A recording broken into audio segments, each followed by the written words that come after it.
एक बार हम लोग जय जयकार करें, बोलिए श्री सद्गुरु। देखिए, राम रावण का जो युद्ध हुआ उसी का प्रसंग हम लोगों ने पाठ में सुना। रामादल के जो बंदर भालू थे तो हमेशा वो जय श्री राम बोलते थे युद्ध में, लेकिन ठीक उसी समय जो रावण दल के निश्चर लोग थे वो कुछ नहीं बोलते थे। तो जहाँ कहीं भी जय जयकार हो गुरु की, भगवान की, तो यदि हम लोग भगवान के भक्त हैं, गुरु के भक्त हैं, बंदर भालू की तरह, तो जय जयकार करना चाहिए। और यदि हम जय जयकार नहीं करते हैं तो सोच लीजिए हम कौन हैं। बोलिए श्री सद्गुरु। गुरु महाराज की असीम अनुकंपा से हम लोग साप्ताहिक सत्संग में भाग ले रहे हैं। 15 अगस्त यानी कि 2 दिन पहले भारत में स्वतंत्रता दिवस 15 अगस्त पूरे देशवासियों ने, हम लोगों ने मिलकर के मनाया। और इसके बाद अगले दिन भगवान कृष्ण का जन्म उत्सव कृष्ण जन्माष्टमी हुआ और आज यह सत्संग हो रहा है। और परसों विद्यानंद बाबा का जो देहांत हुआ तो उसके नाम पर यहाँ आश्रम के महासभा की तरफ से भंडारा है षोडशी का। तो आप सभी धर्म प्रेमी अवश्य उसमें भाग लेंगे। देखिए, ये पाठ मिला जुला सा लगभग उसी विषय पर है कि हमारा देश गुलाम था और अधर्मियों ने, दुराचारियों ने, आक्रांताओं ने इस देश को गुलाम बना रखा था। तो इस देश को गुलामी के जंजीर से छुटाने के लिए बड़े बड़े भारतीय माँ के सपूतों ने अपना बलिदान दिए। और भगवान का भी देखिए जन्म हुआ। तो भगवान क्या है? धर्म संस्थापनार्थाय संभवामि युगे युगे। धर्म की स्थापना के लिए ही भगवान प्रकट होते हैं। विग्रहवान धर्मो रामः, धर्म का ही रूप भगवान को माना गया है। तो धर्म हेतु अवतरेव गोसाई, धर्म की रक्षा के लिए समाज में संस्कृति, सभ्यता और समाज में कुरीति मिटे और सदाचार का प्रचार हो, इसके लिए संत महापुरुष भगवान समय समय पर आते हैं। ये जो रावण है जिससे आज भगवान का युद्ध हो रहा है, तो महाराज विभीषण अधीर होकर के बोले कि प्रभु आपके पास तो रथ भी नहीं है, सारथी भी नहीं, कुछ भी नहीं, और ये रावण तो सब कुछ से सुसज्जित है, तो आप इसे कैसे इस पर विजय प्राप्त करेंगे? तो भगवान ने यहाँ बड़े सुंदर तरीके से अंतरंग भाव दिए। बाहर में तो हम देख ही रहे हैं कि राम रावण का युद्ध हुआ, परंतु इसका अंतरंग भाव भगवान ने क्या दिए? तो कहते हैं, हे सखा विभीषण सुनो, ये जो रथ की बात है ना, तो ये रथ ही कोई और है, कुछ और ही है। और तुम जो शत्रु की बात करते हो ना, तो ये शत्रु रावण ही शत्रु केवल नहीं है। ये रावण को तो मरना निश्चित था, चूँकि ये वरदान ले रखा था ब्रह्मा जी से कि मैं किसी से नहीं मरूं। तो ब्रह्मा जी ने कहा ऐसा नहीं होगा, कुछ न कुछ छोड़ना पड़ेगा। तो रावण ने कहा था, हम काहू के मरे न मारे नर बानर दो के बारे, यानी नर बानर छोड़ करके हम किसी से नहीं मरे। आखिर हुआ ना, ये नर बानर के हाथ से इसका मरना निश्चित था। तो वही नारायण ही नर रूप में आए, तो आज तो मरना था।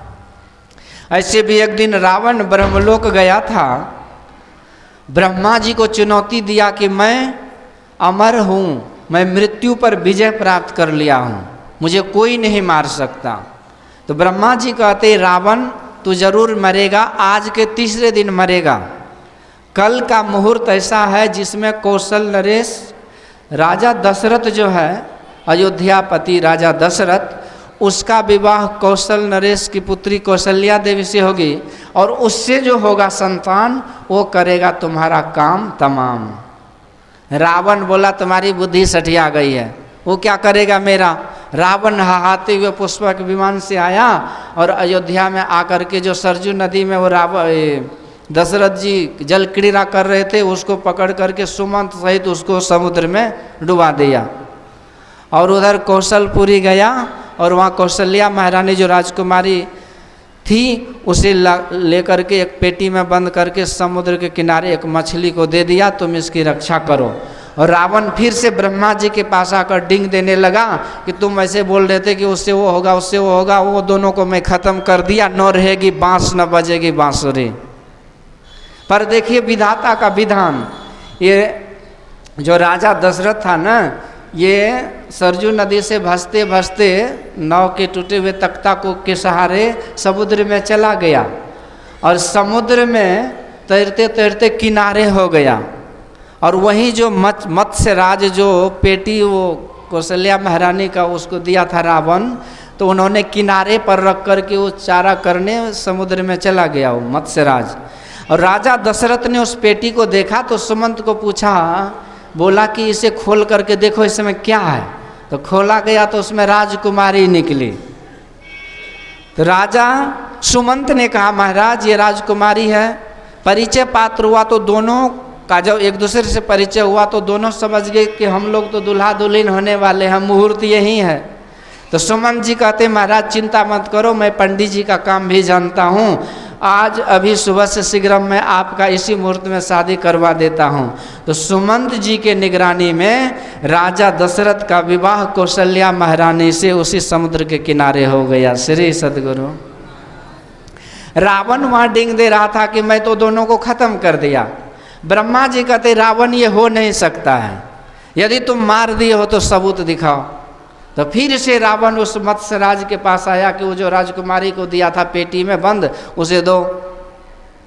तो वहाँ क्या हुआ था कि राजा दशरथ और महारानी कौशल्या की जब शादी हो गई तो समय खराब चल रहा था, तो दोनों उसी पेटी में बंद हो गए।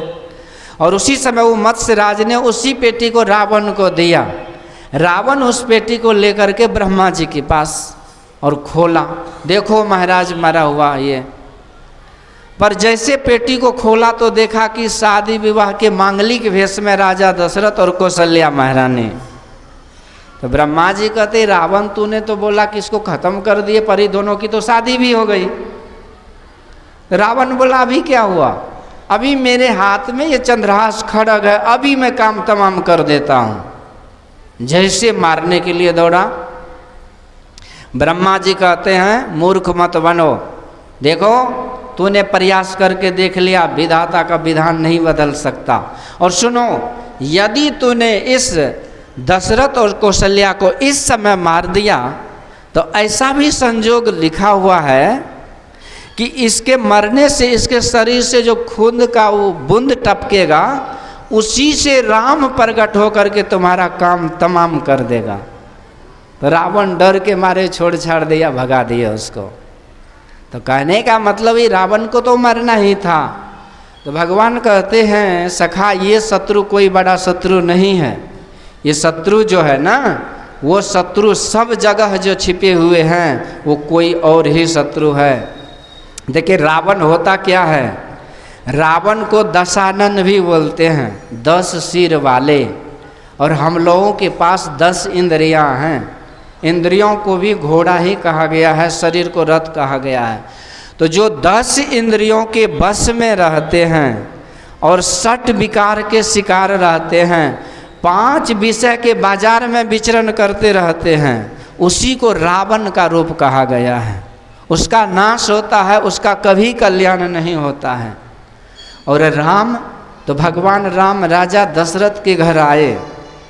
राजा दशरथ यानी 10 इंद्रियों को रथ बनाकर, अर्थात जो 10 इंद्रियों को वश में करके, अर्थात संपूर्ण शरीर इंद्रियों सहित मन से जो भगवान का मनन चिंतन करता हो, तो ऐसे इंद्रियों को रथ बनाकर, इंद्रियों को वश में करके जो भगवान की भक्ति करते रहते हैं, तो उसी को राम का रूप कहा गया है।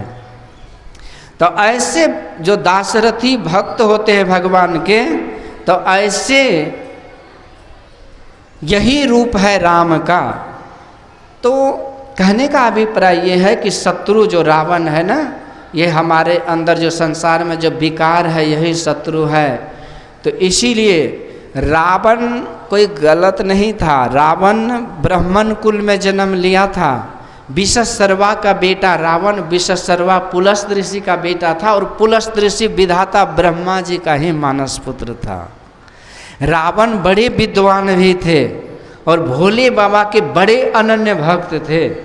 आजकल जो भक्त है आग धतूरा ही चढ़ाते हैं ना, डिमांड लाखों का करते हैं, लेकिन रावण अपने मस्तक को भगवान पर चढ़ाते थे। रावण का रुद्री पाठ अभी भी होता है, महिमन पाठ जो होता है।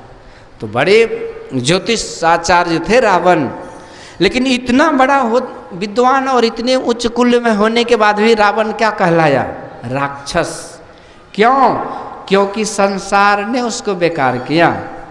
भगवान कहते हैं महाअजय संसार रिपु, ये संसार ही शत्रु है। संसार में आपको कौन शत्रु नजर आता है? दोनों बगल आप इधर देखिए, वो सत्संगी उधर देखिए, सत्संगी इधर, बाबा इधर, गुरु महाराज, तो कहाँ कौन सा शत्रु है? तो व्यापी रहो संसार मह माया कटक प्रचंड, सेनापति कामादि भट्ट दम्भ कपट पाखंड। ये जो शत्रु है ना, ये विकार, काम, क्रोध, मद, लोभ, लुटेरे, जन्म जन्म के बैरी मेरे, तो यही शत्रु है। ये काम ने रावण को नाकाम कर दिया, श्री सद्गुरु। क्रोध ने हिरण्यकश्यप को कहीं का नहीं छोड़ा, लोभ ने उस हिरण्याक्ष का नाश किया। तो ये जो शत्रु है ना विकार, इसी से भगवान कहते हैं लड़ो। इस शत्रु से संघर्ष करने के लिए इस संसार में हमारे गुरु महाराज कहते हैं इस संसार को कैसे जीतोगे? संसार को जीतने के लिए संसार से पार जाना पड़ता है सर्वाधार के पास। श्री सद्गुरु महाराज। सभी से आग्रह है कि अपने अपने स्थान पर बैठ जाएं, एक बार जय जयकार करें ताकि अनावश्यक शोरगुल खत्म हो जाए। बोलिए श्री सद्गुरु महाराज की जय।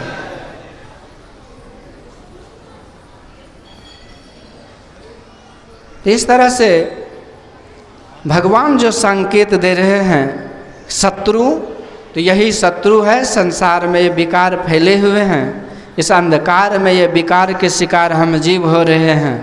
तो इसके लिए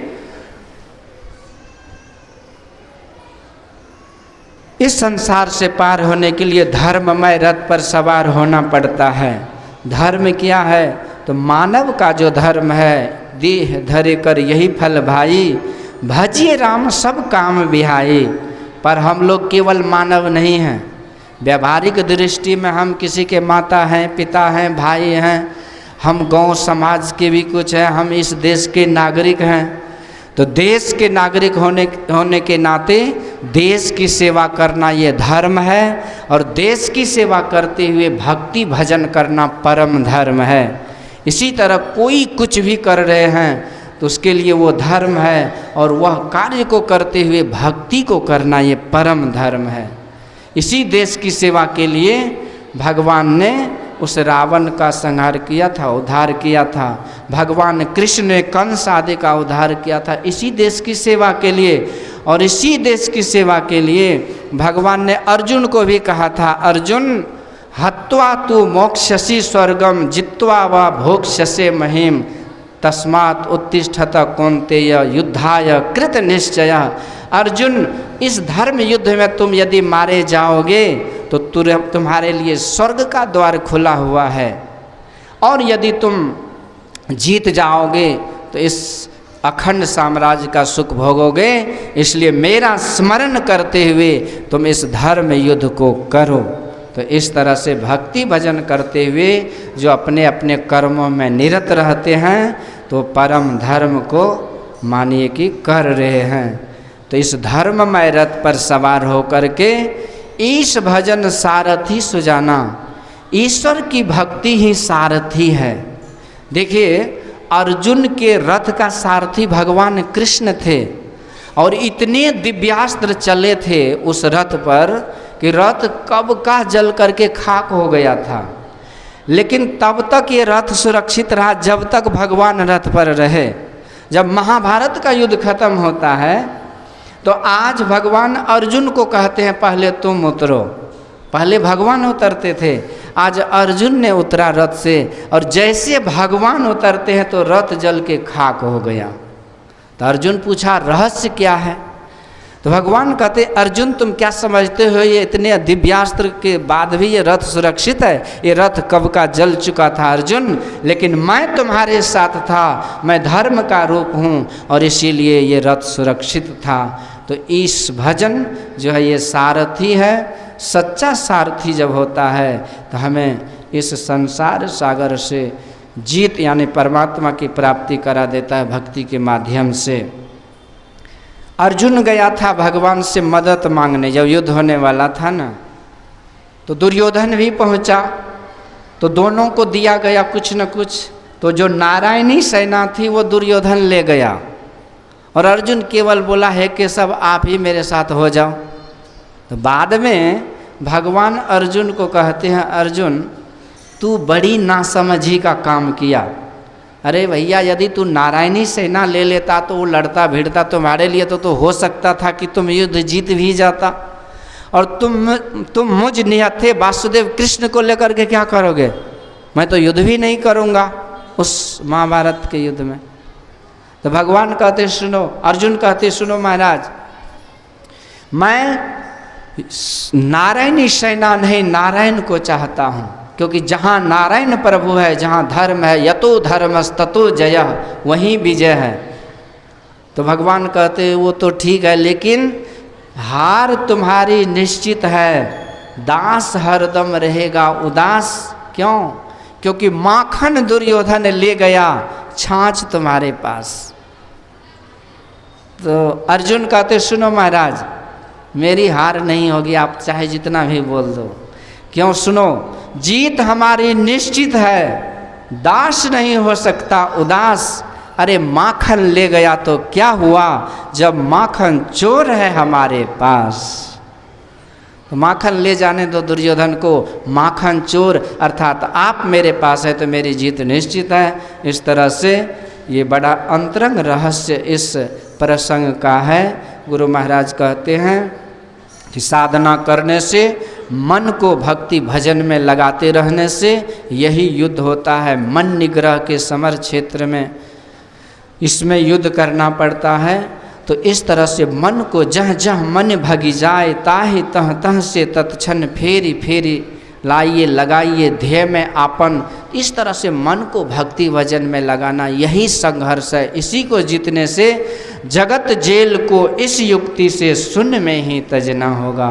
तो हम भी इस जगत जेल को अर्थात संसार रूपी शत्रु को, संसार रूपी सागर को पार करके सर्वाधार को प्राप्त कर लेते हैं। तो जीत चला भव सागर, सोई सूरा मर्दाना हो, नाम लगन छूटे नहीं, सोई साध सयाना हो।